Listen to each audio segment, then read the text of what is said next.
Let this be a warning daw sa mga contractors that this administration of President Rodrigo Roa Duterte is serious in its anti-corruption drive and will not tolerate those who bagged big amounts of civil works contract but deliberately violate the law for personal gains, sabi ni Secretary Mark Villar. Ito, basahin nyo to.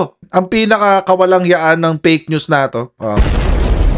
St. Gerard Construction General Contractor and Development Corporation is hereby blacklisted or suspended for a period of 1 year.